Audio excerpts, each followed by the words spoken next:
আপনি আসেন সেজদায়, করতেছেন আল্লাহর ইবাদত, কিন্তু আপনার অন্তর গুনাহ করতেছে, অন্তর জেনা করতেছে।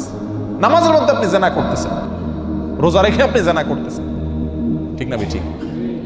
প্রিয় ভাই, যদি আমাদের চরিত্রগুলোকে আমরা হেফাজতে রাখি, বিশেষ করে যুবক ভাইদেরকে বলবো, যুবতী বোনদেরকে বলবো, এতদিন যা হয়েছে সেটাকে যদি অতীত রেখে জীবনের নতুন পৃষ্ঠা খুলি, আমার চোখ কোনো পরনারীকে দেখবে না, আমার চোখ আল্লাহর ভয়ে পানি ছাড়বে, আমার চোখ আল্লাহর কালাম পড়বে, মায়ের চেহারা দেখবে, বাবাকে দেখবে, হালাল জিনিস দেখবে, হারাম জিনিসে চোখ দেখবে না।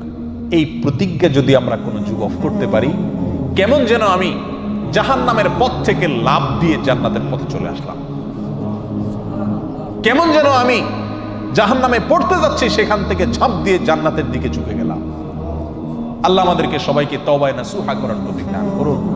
প্রিয় ভাই, এই চোখের গুনাহ, এই চোখ দিয়ে যে হারাম জিনিস আমরা দেখি, এটা কত জঘন্য, এটা কত জঘন্য।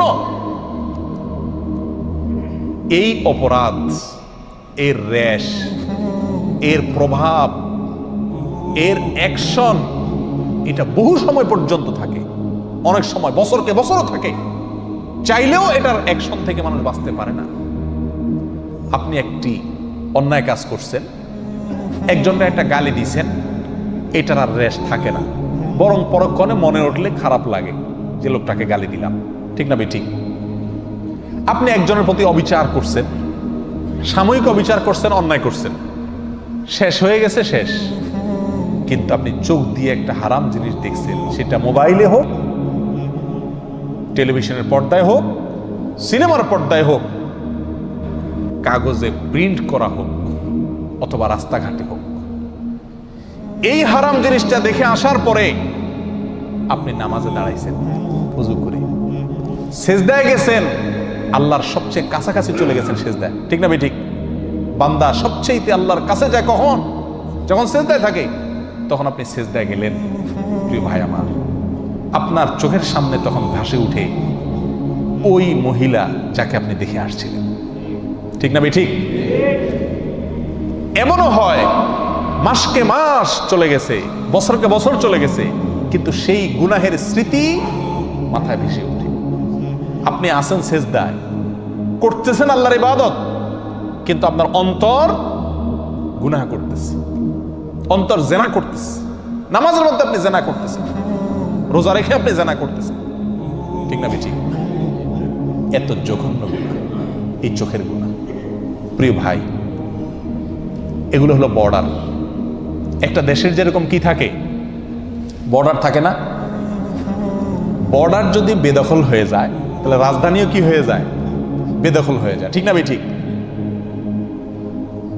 এই চোখ যদি শয়তানের নিয়ন্ত্রণে চলে যায়, শয়তান আপনাকে দিয়ে যেখানে খুশি সেখানে আপনার চোখ ব্যবহার করে, আপনি আল্লাহর ভয়ে ফিরে আসেন না, দেখা থেকে বেঁচে থাকেন না। শয়তান আপনাকে বলে এই ইউটিউবের এই লিঙ্কে টিপ দে, এই যে এই মহিলা দেখ, এই যে এই ভিডিও দেখ, ফেসবুকের এটাতে টিপ দে, এই যে এটাতে টিপ দে, এই যে মহিলা গেল দেখ। শয়তান যেদিকে আমাকে টানে, আমার চোখ সেদিকে চলে যায়। যদি এরকম হয়, যদি আমি এরকম কন্ট্রোলের বাহিরে হয়ে যাই, তাহলে কেমন যেন আমার শরীরের বর্ডার, এই চোখ, মুখ, কান, এগুলো আমার শরীরের কি রে ভাই? বর্ডার। বর্ডারের বিভিন্ন পয়েন্ট থাকে না, ঢোকার জন্য, বাইরে হওয়ার জন্য। এই কান, নাক, মুখ, চোখ, এগুলো হলো আমাদের শরীরের কি রে ভাই? বর্ডার। এই বর্ডারগুলো যদি শয়তানের নিয়ন্ত্রণে থাকে, এগুলোকে যদি শয়তান তার যেখানে খুশি সেখানে আমাকে দিয়ে ব্যবহার করায়, তাহলে আমার শরীরের যে রাজধানী, অর্থাৎ কল্ব, আমার যে অন্তর, সেটা কার দখলে যাবে? শয়তানের দখলে যাবে। সারাদিন যেটা দেখবো নামাজে সেটাই মনে আসবে, অন্তরে সেটাই আসবে। প্রিয় ভাই, এই চোখের গুনাহকে আমরা গুনাহ মনে করি না। এর একটা অন্যতম কারণ হলো, এই গুনাহটা করা খুব সহজ।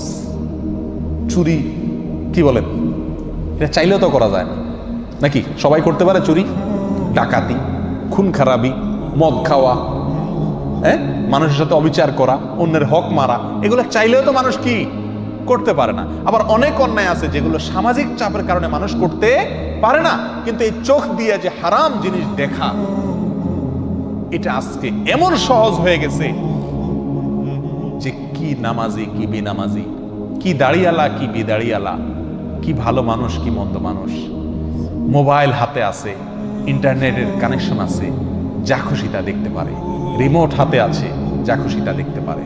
ঠিক না ঠিক? শয়তান তখন আমাদেরকে প্ররোচিত করে, আমাদেরকে বিপদগামী করে, আমাদের দিয়ে হারাম কাজ করায়, আর করতে করতে করতে করতে একসময় বেহায়া হয়ে যায়, নির্লজ্জ হয়ে যায়, এরপর এটা নেশায় রূপ নিয়ে যায়। তখন বাঁচতে চাইলেও বাঁচাটা কি হয়ে যায়? কঠিন হয়ে যায়।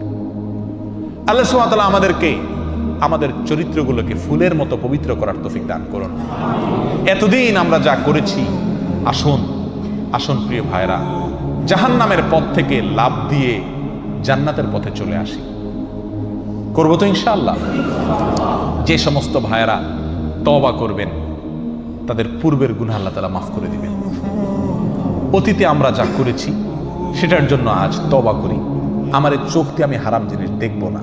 প্রিয় ভাই, দেখার যে জ্বালা, দেখার যে স্বাদ, এই চোখ দিয়ে আমি হারাম জিনিস দেখলাম, হারাম মহিলা দেখলাম, হারাম মেয়েদের দিকে তাকালাম, সেটা মোবাইলে হোক, টেলিভিশনে হোক, কাগজে হোক, বাইরে হোক, সরাসরি হোক, আর যেভাবেই হোক, এই দেখার ফলে একটা নগদ মজা পাই আমরা, তাই না? আপনি একটি মুহূর্তের জন্য একটু আপনার এই মজাটাকে আল্লাহর জন্য কোরবানি করে দেন। আপনি দেখতে পাচ্ছেন একটা ভিডিও লিংক আপনার সামনে আসছে, টিপ দিলেই আপনি দেখতে পারবেন কেউ নাই। আপনি মনে করছেন যে আল্লাহ তিনি আছেন, দেখছেন।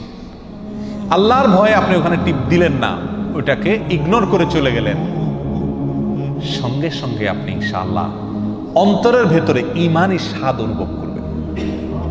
ঈমানি স্বাদ করে দেখেন, করে দেখেন, আপনার মনের ভিতরে একটা খুশি আসবে যে আমি আল্লাহর ভয়ে এই একটা হারাম কাজ থেকে বাঁচতে পারলাম, আমার ঈমানের পাওয়ার একটু বাড়ছে। কি বলেন? পরীক্ষা করে দেখেন প্রিয় ভাইরা। আল্লাহ সুবহানাহু ওয়া তাআলা বলেন, ওয়া আম্মা মান খাফা মাকামা রাব্বিহি ওয়া নাহান নাফসা আনিল হাওয়া ফাইন্নাল জান্নাতা হিয়াল মাওয়া। জান্নাত কোন সব লোকদের ঠিকানা ভাই? কাদের বাড়ি? জান্নাত হলো ওই সব লোকদের বাড়ি, জান্নাত হলো ওই সমস্ত লোকদের ঠিকানা যেই সমস্ত লোকেরা আল্লাহর সামনে দাঁড়াতে হবে। কোন চোখে, কোন লজ্জায় আমি আল্লাহর সামনে দাঁড়াবো, এই কথা মাথায় রেখে হারাম কাজ থেকে দূরে রাখছে, অন্যায় থেকে দূরে সরিয়ে রেখেছে নিজেকে, এরা হলো জান্নাতের মালিক। এরাই জান্নাত হলো এদের ঠিকানা, জান্নাত হলো তাদের বাড়ি। করবো তো ইনশাআল্লাহ? নিজের মনের সাথে যুদ্ধ করবো তো ইনশাআল্লাহ?